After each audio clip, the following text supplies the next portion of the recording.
Jagradav. Jai Masters. Happiness, joy, love, enthusiasm. Those are very, very deep natural states. They're not something you're supposed to have to strive for, something you have to find. They are natural states of being. Happiness, joy, enthusiasm, inspiration, love. They are called high energy states. When the energy is free to flow without blockages, that's what you experience. The question becomes, why don't we feel it? And how can we come back to that state? That's the entire spiritual journey. It's so obvious why we don't feel it, but we don't pay attention. Pay attention to periodically when you do feel it. When you feel up, when you feel love, real love, overwhelming joy, love. When you feel enthused and excited. And take a look. You see what that feels like. You see you do have that inside of you. Rare as it is, you do have it. Why do you feel it then? Why do you feel in the presence of this person? Why do you feel it when you get this job offer? Why do you feel it when you win the lottery? Why do you feel these uplifting experiences at certain times? If you watch, you're going to see there's a common characteristic of all the times you have ever felt those high states. You ready? You got what you wanted. You have never, ever felt those high states when you didn't get what you wanted. That's what happens. If you get what you want, somehow magically you feel joy. If somebody behaves the way you want them to, says what you want them to, looks the way you always wished you could know someone looked, you actually start to feel love for them. It's an amazing thing, right? If the opposite happens, you feel not that. All right? If you feel love for somebody and all of a sudden they say something weird, like completely out of what you expect them to say, I guarantee you don't feel love anymore. Until they say, just kidding, I was fooling you, and then you feel it again. If you are getting what you want, you feel joy. You feel love. You feel enthused. You feel high. If you are not getting what you want, you don't feel that. And if you are getting what you don't want, you feel down, depressed, sad, scared. There, I'm telling you, it's so simple. Every one of you know this. You're not paying attention. You know how I know you know it? Because you go out there trying to get what you want. That's why. Because you honestly believe that if you get what you want, it will make you feel love, joy, etc. Because that's your experience. It's so intuitive, you don't pay attention to it. It is your experience that when people behave the way you want them to, you like them. And when they behave the way you don't want them to, you don't like them. Therefore, you try to hang out with people who behave the way you want them to. They're called your friends. They're just like every other person, except that they behave the way you want them to. So that makes you feel love and joy and et cetera, right? Somebody else doesn't like a person like that, then they don't feel well. So you catch on that there's something very funny going on here. That it takes two to tango for you to feel joy, love, enthusiasm, and happiness. What? It takes the world unfolding a certain way in front of you, and it takes you wanting it to unfold a certain way.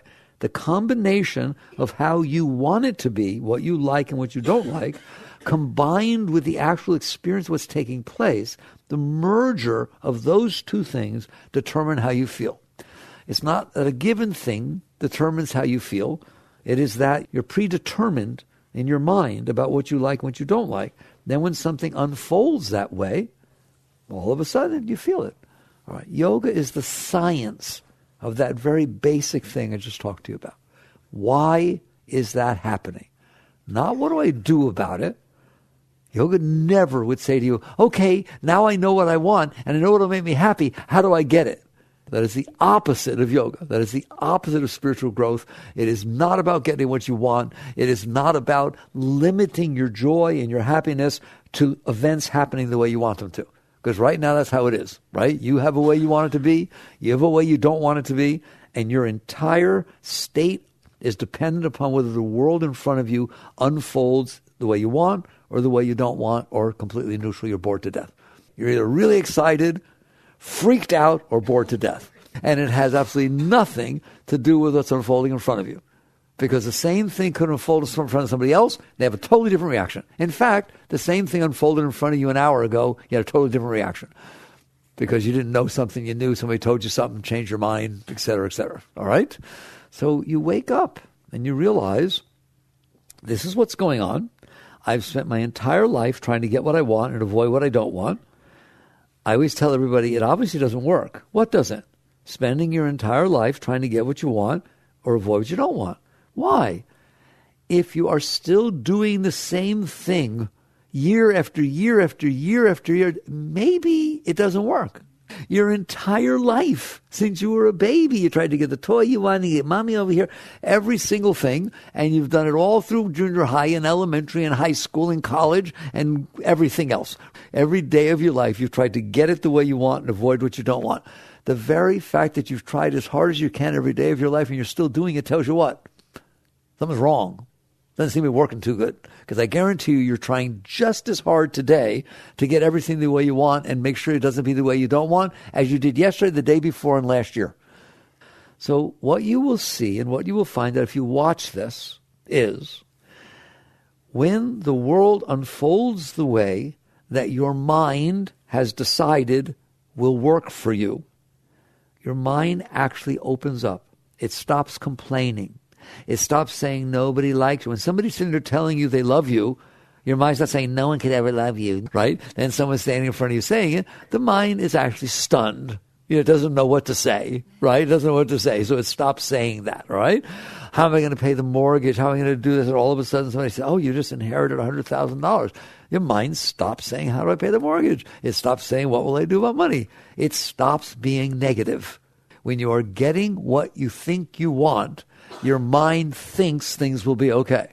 There was a lot of emphasis on the word think during all of that. How do you know what you want? You just kind of made it up, right? So you made up what you wanted, and you think that if you get it, you'll be okay. So when it starts to unfold that way, or even you think about it unfolding, you can think about maybe someday it'll be the way you want and you get happy. You feel better, right? Whistle a happy tune, right? Just basically, it's just amazing, isn't it? It's amazing. So what you find out and what you catch on to is that that's what's going on. When your mind is open, receptive, not complaining, not making all kinds of noise, there's room for the energy to flow. When your mind is closed, worried, concerned, negative, etc., then it blocks the flow of the energy. That is the essence of yoga. You can study all the asanas you want. You can read all the books you want. That is the essence of yoga. That is what the great masters, the great rishis who went into caves to study themselves, that's what they found out. That the mind is the gatekeeper of the Shakti flow, of the energy flow. If the mind is closed, you don't feel energy. If it's really closed, you know what word you use? Depressed. What is depression? It is a state of energy, all right? There's no energy. It's depressed. It's down. It's low. Your energy level is depressed. And that is because your mind is closed. And the mind is the gatekeeper of the flow of Shakti, of the flow of spirit, of the flow of energy. The flow is always there, just like the sun is always outside during the day. The light is always there. If you close the blinds, it didn't go away. You just closed the blinds. The flow of energy is always there, always. Joy, love, happiness, enthusiasm at the highest level you've ever felt is going on all the time. But the mind closes. And when the mind closes, it puts a cloud, blinds, in between the light and your experience. When something happens that the mind likes, to a degree, whatever degree, it opens. To the degree it opens, I guarantee you feel uplifted.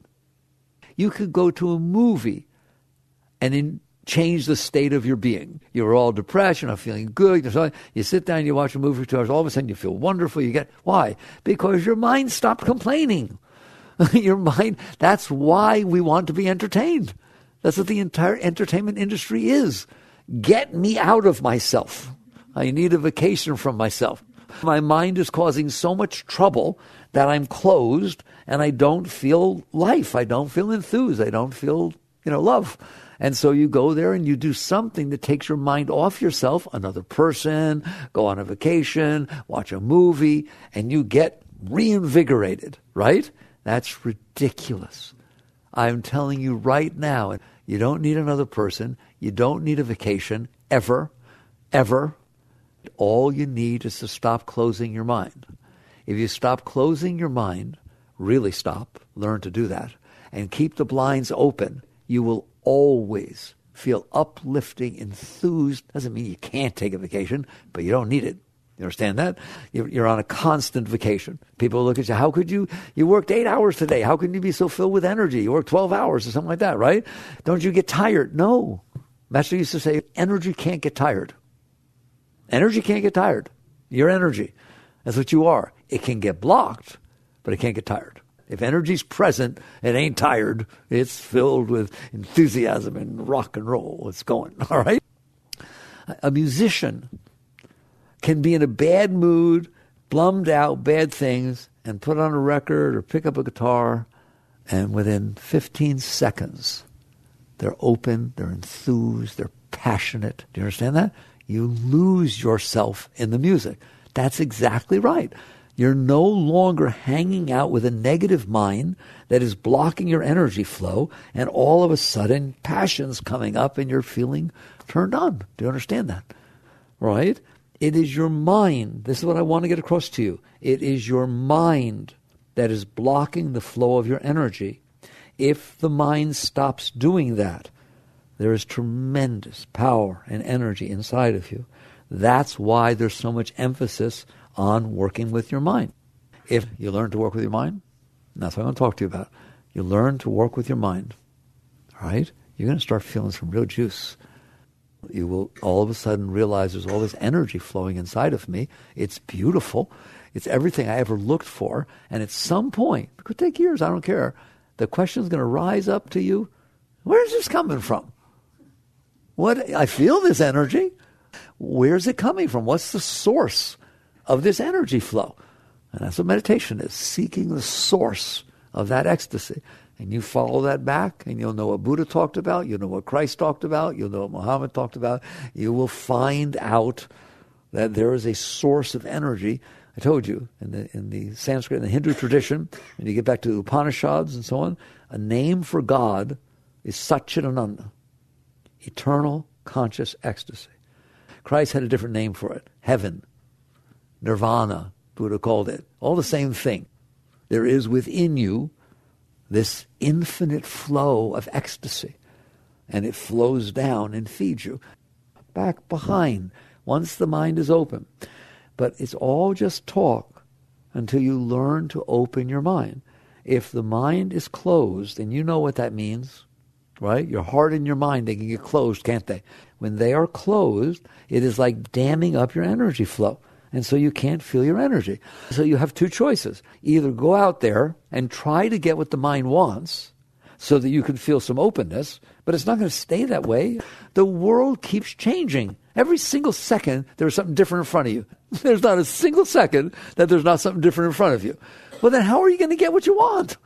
Even if you get what you want, it keeps changing. And you know it too, all right? You're afraid you'll lose it if you get what you want. So there's no possible way in a billion trillion lifetimes or years that you're going to get what you want. You are not going to get what you want. You are not supposed to get what you want. It will never, ever be the way you want it. Never. Because the way you want it is something you made up. There's nothing real about what you want. It's here today, gone tomorrow. You just made it up in your mind based on your past experiences that this is what I want and this is what I don't want. Why would the world in front of you unfold that way? The world in front of you marches to the beat of science.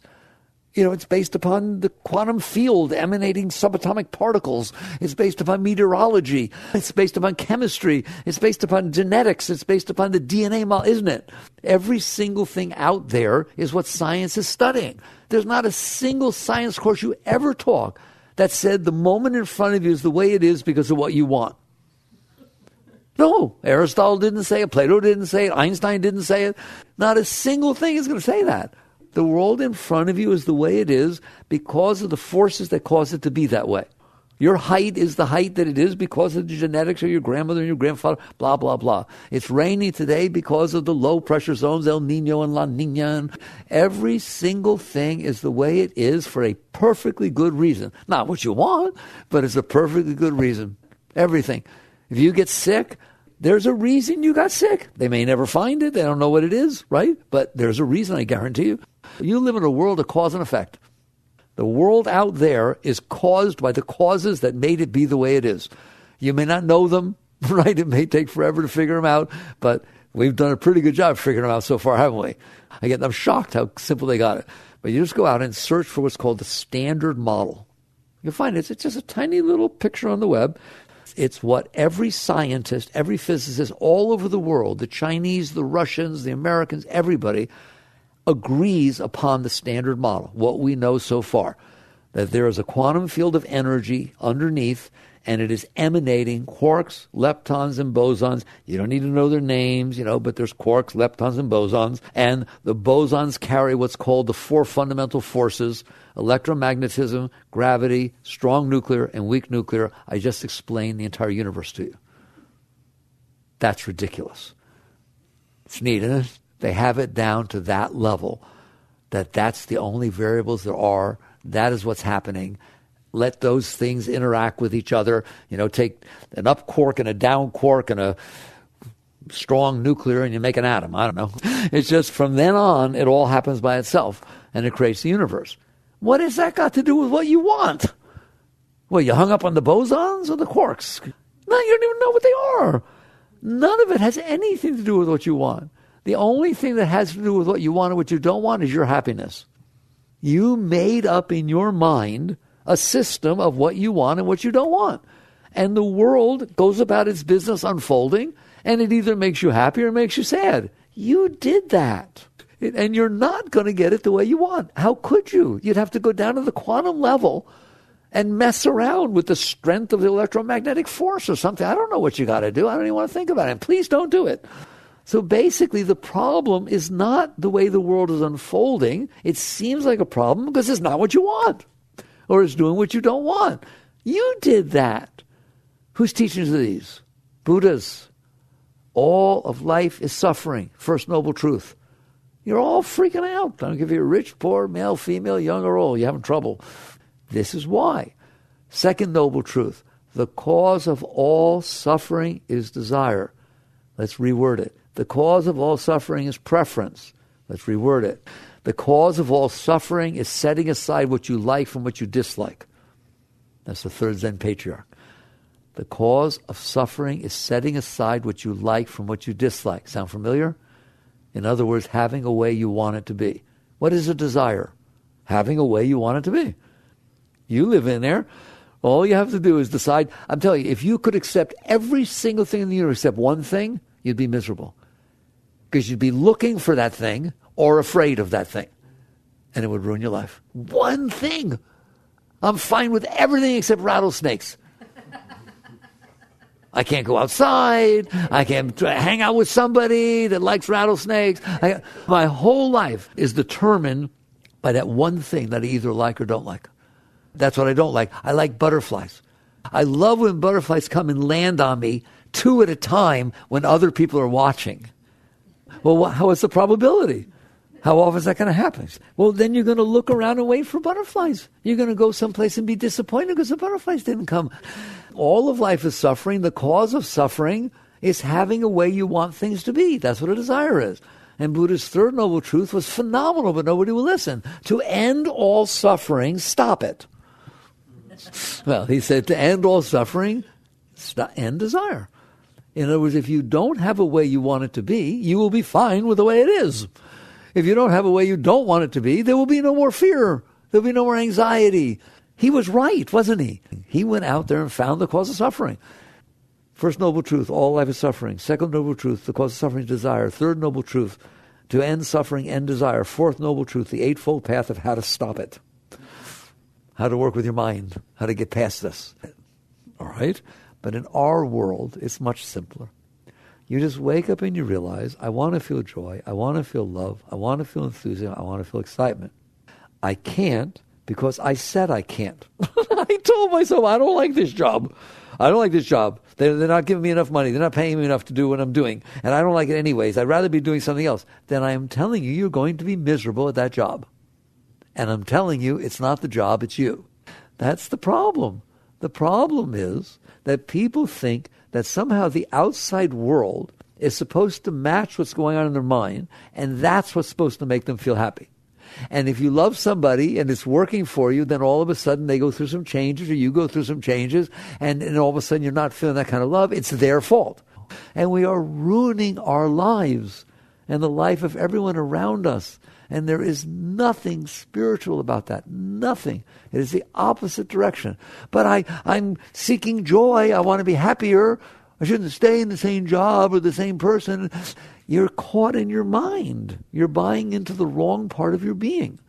So you wake up and you realize, I have two choices, because I want to be happy. You should be happy. You should feel love. Nobody's saying you don't do that. You should have it right now, all the time. This thing I'm teaching you is, there is joy inside of you. But right now, you have love, you have joy, you have enthusiasm, you have excitement. It is a beautiful, beautiful energy flow. It is blocked, and you blocked it. Now you should be very excited about that. Nobody blocked your energy. You're the only one in there. There's nobody else in there, is there? There's a single occupancy apartment in there. So if energy is blocked in there, you blocked it. You did it. That's wonderful. I'm not blaming you or accusing you. I'm empowering you. The fact that you're the one who blocked it, you don't need anybody else to unblock it. It has nothing to do with anybody else or anything else. It has to do with how you're living in here, not what's going on out there. All right? And so you basically eventually wake up and realize, I've never even tried to fix my mind. What I've tried to do is get everybody else to do it. I tried to get you to behave the way I need you to, so my mind would say, oh, I like what he did. Right? I try to get everything outside to be the way that when it comes in, it makes me feel better. Right? That's like indirection. I'm taking on the responsibility of getting everybody and everything, even the weather, to be the way I want before I can feel okay. Yoga says, well, that's weird. That's just weird. Why don't you just do it yourself? You're the one who broke it. Fix it. Right? It's just so funny. What you worry about all the time, she couldn't even think twice about it. She never even heard of it. It didn't bother her one iota. Well, then I don't understand. Why are you doing it? And that's what it means to start to work on yourself. Is you take one look at it and you say, that mind's broken. The vast majority of the time, that mind is causing me trouble. It's telling me what I did wrong, what I shouldn't have said, who doesn't like me, it would have been better if I did this, and I can't believe it. And it does it for years and years about stuff you did 10 years ago, 20 years ago. It still talks to you about it, doesn't it? And so you enter into this state, which is where I want you to go. It doesn't happen immediately, but you at least start doing the real work. The real work is to say, I have wasted my will and my volition in trying to manipulate and control everything and everyone around me instead of using it to work on myself. From now on, I'm going to use my intent, my will, my volition to fix what is going on inside my mind so that it's not closing me all the time, so that it has an opportunity to raise me. Now, there are lots of ways to do this. Some people teach you positive affirmation. There's nothing wrong with it. Any way you work with yourself is fine with me. I will teach you the deepest way, but that doesn't mean you don't use other things in between. But I have an obligation, I always feel, that if you come here to this temple, you should once in your life hear what the deepest way to work with yourself is. All right? We'll work our way up to that. Right now, you know that mind. It's pretty negative. All right? You'll see it lots of times. When you have a conversation with somebody, friend, not friend, whatever it is, business doesn't matter. You walk away, you check your mind out. That conversation does not stop inside when it stopped outside. You keep second-guessing yourself, what you should have said. If only I had said this. Oh, my God, that was so stupid. I hope he didn't hear me. But of what use is that? Of what benefit is doing that to yourself at the end of the conversation? The answer is none. And so you take a look at this and you say, I'm going to fix this. You're driving behind somebody who's driving slower than the speed limit. You're in a rush. Tell me about your mind. I know it's just like mine. Come on. What's the matter? Don't you? Oh, look at the sign. It was 45. You're going 30. My God, what is that doing? Nobody's hearing you. Person in front of you doesn't hear you. Does it make you feel good to say that? No, it makes you uptight. It makes you weird, right? And then you go tell everybody when you finally get to work, this person was in front of me was driving, so what's wrong with people nowadays? They're supposed to drive in the right lane. You're making yourself miserable, and then you wonder why you're tired. You wonder why you had a bad day. Nothing happened. Somebody's driving in front of you, big deal. And so you start to work with yourself. If you meditate, that's fine, that's your business. What I want is those moments. I'm interested in 24/7 working with yourself. So pay attention to what your mind is doing. You would think your mind is the most important thing you have and it's blocking your energy. You might want to pay attention to it. So you want to call it witness consciousness or mindfulness, give it a fancy name. I call it paying attention to it. Now what do? If you find yourself in a situation where your mind is doing something, this is how I look at it. It's cost-benefit. That the benefit of doing it is zero. There's no benefit to be hashing over the conversation you had and beating yourself up for what you didn't say or what you could have said. It's making yourself feel bad. So there's no benefit. Same thing with the car driving in front of you. There's no benefit, and the cost is 100%. Cost benefit, zero benefit, 100% cost. Boy, tough decision. Right? And you sit there, and then you look at it and you say, I can't get anywhere that way. That's not going to work in my life. That's right, it's not. Change it. And then you say, I don't know how. I'm having an honest conversation. I don't know how to change it. It's a habit that I've developed. That's right. Guess what? When you first picked up the piano or tried to play the piano, you didn't know how to play. When you learned calculus, you didn't know how to do it. When you learned to play tennis, you didn't know how to do it. There's all kinds of stuff you've picked up that when you started, you didn't know how to do. How about most everything? You didn't know it before you learned it. Why not learn this? Now that I've showed you, it determines your joy, your happiness, and the love that you feel in your life because your mind is determining that. Why not learn to work with your mind? So what do? Like I said, there's lots of techniques. Let's say you're driving behind somebody and your mind is blah, blah, blah, blah, blah, doing that junk, right? Start using affirmation. Just sit there and say, wow, this is neat. I get to go slower. I wonder what it would be like to go 15 miles below the speed limit, right? And have everybody honking at you from behind. I'm going to try it, right? Well, you have to because the person's doing it in front of you, but might as well have fun with it. Make a game out of it. Say something nice, say something positive, and I guarantee you'll feel better than sitting there complaining about it. What about if it's raining and you have to get out of the car to go deliver something? It doesn't do any good to not like it. It's not making it better, it's making it worse. Then get out of the car and say, oh boy, I get to get wet. Oh boy, I told you what I do. Anytime it's raining like that and he starts with me, I say, I live on a planet in which water falls out of the sky. Venus, stuff falls out of the sky. Hydrochloric acid. I like the earth better. Really, I do. All right?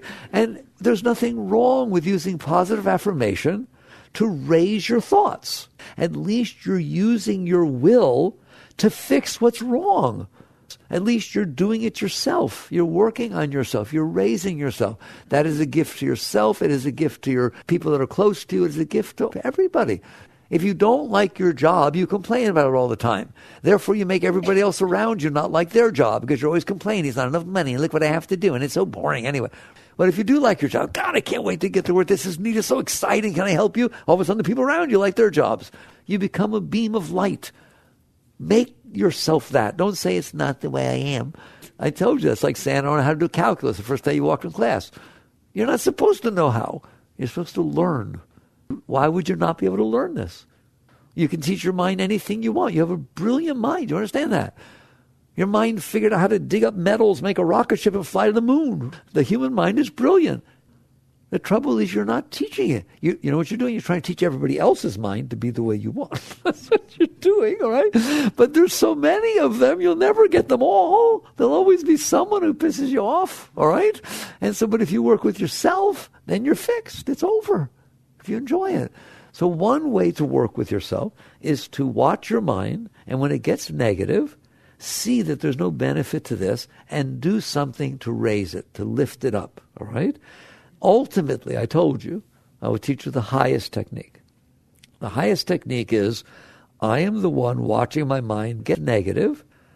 I see it's doing it. I can even see why it's doing it. You know, my sister did something when I was young, and she said this, and now it's coming back. It's all got roots. The mind is the sum of your learned experiences. That's all it is. The sum of your learned experiences. That's why every one of us is different, right? Are you capable of learning to be comfortable when the mind is uncomfortable. That's the highest state. Are you capable of relaxing behind the mind and realizing, yep, it is broken, all right. Everything that ever bothered me is still in there, keeps trying to pop back up. I used to freak out over that. I used to try to make things different so I didn't have to feel that. Now I understand, I'm comfortable with it. I can relax in the presence of a disturbed mind. From there, you will go very, very deep. If you can relax inside, let's take the heart for a second. Somebody said something, it disturbed you, your heart hurts. Ever happen? Are you okay with that? Don't answer me. I need you to be okay with that. Why? Because it happens sometimes. And if you're not okay with it, well, then you're not okay. I want you to be okay, right? I can't make it not happen. I can't go out there and make every single person say exactly what you want, can I? But I can teach you to be comfortable that sometimes your heart hurts. And if it hurts, fine. You know, I tell my heart if it hurts, come on, you can do better than that. Come on, hit me with your best shot. And all of a sudden, it doesn't hurt anymore. You made light of it. Have fun with it. It's like a boo-boo on your finger. You know, it's like, big deal. You got a boo-boo on your finger, you still go to work. You still keep playing sports. So big deal. So the heart hurts a little bit. So the mind says something. If you can relax in the face of the worst your mind can hit you with, or the worst the heart can hit you with, you're out of there. Now all of a sudden you're not afraid that something will happen that will hurt your heart. Why? Because you're comfortable and your heart hurts. You're not afraid that someone will say something or do something that makes your mind go, why did he do that? I didn't do anything to him. You take one look and say, have fun. You want to be like that? I'm going to rest back here. And you relax behind the disturbed mind. And I'm telling you, you're capable of doing it. You just keep relaxing. And what happens is, if you don't get involved in it, it goes away. I guarantee you. Then the stuff from the past starts coming up. What mommy did, what daddy did, what your first boyfriend did. And it starts bothering you. You relax through it, just like you relax through the other stuff. You learn to call letting go. You let go of the stuff that's coming up from your heart and from the personal mind. And if you can let go of it, it actually goes away. And the things that have been in there bothering you your whole life, right at the edge, you know they could get hit at any point, the soft spots are not there anymore, ever again. And in their place, there's just these waves of energy, because you have wasted your energy suppressing all this stuff. You've wasted your energy fighting with the world because you can't handle yourself. I'm going to repeat it. You have wasted your energy fighting with the world because you can't handle yourself with the way the world is. So the only way you can handle yourself is to make everybody else be the way you want. It doesn't work. It's never going to happen anyways, is it? So instead, you learn to be okay with yourself. There's nothing wrong with the fact that your mind gets weird. You've left it sick for a long time. It's going to be a while before it gets healthy. But it can get healthy. The more you leave it alone, the more it will relax and release the energy that are bothering it. And if you let them pass through you, they will go. And that's real growth. That's deep growth. And eventually you have let go of enough to where all of your energy starts rushing up inside. And it's not that you're enthused about your job. It's that you're enthused and you get to do your job. It's not even that you love somebody. It's that you're filled with love and they're around. All right? Love is a natural, spontaneous state you should feel all the time. Enthusiasm is a natural, spontaneous state you should feel all the time. You eventually get to a point where you never go down. And I'm telling you that. Never, ever again for the rest of your life is it anything but joy, ecstasy, enthusiasm, love. You are capable of that state. It is your natural state of being. You will forget that there's any other state. And it won't matter what anybody else is doing around you, because if you can let it go, it won't affect the flow of your energy. You're fed from inside. Christ said, man does not live by bread alone, but by every word that leaveth the mouth of the Father. That's what he's talking about. You're not just getting fed from the outside events and how they are. You're being fed from inside, this flow of beautiful energy that's rushing up inside of you. So I know it's terrible, and I'm very demanding. That's what I want for you. It's called unconditional happiness, unconditional well-being. It is your natural state of being. But you need to learn to work with your mind. What about my heart? If you work with your mind, you will find that your heart becomes stronger. I mean, meaning more outstanding and more prevalent. You can see it clearer because your mind's not in the way. The same techniques you use to release your mind, you use to release your heart. Once you have beat that mind, that's why Buddhists work with the mind. They don't talk about working with the heart, right? As Zen Buddhists, right? It doesn't matter. If you can beat the mind, if you can let go of that mind, if you can transcend that mind, right, you will transcend the heart.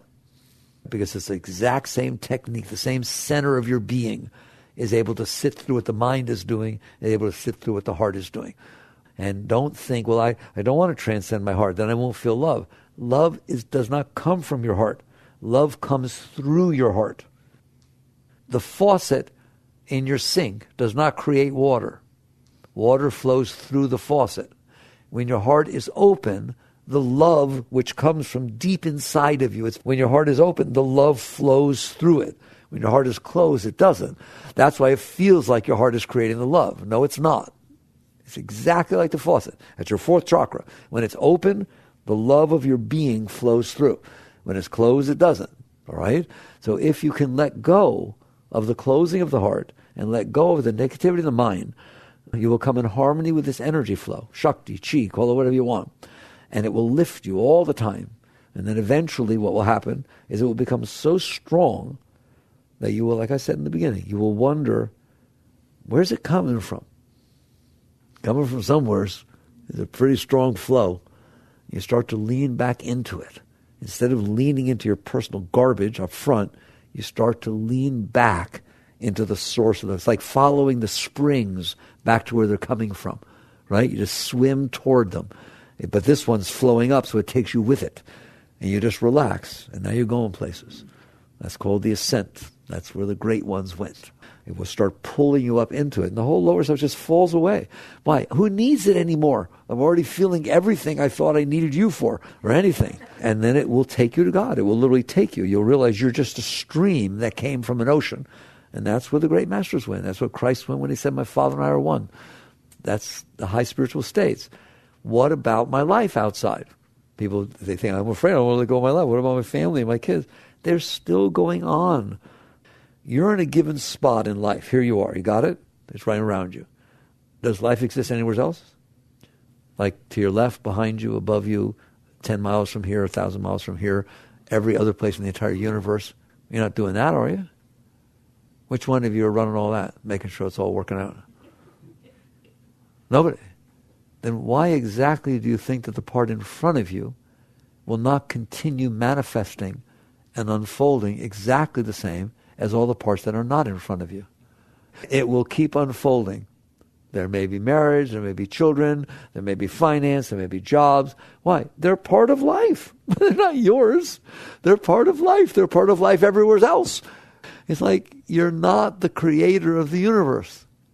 It's going on everywhere without you. And it will go on in front of you without you. That's what Lao Tzu meant by the Tao.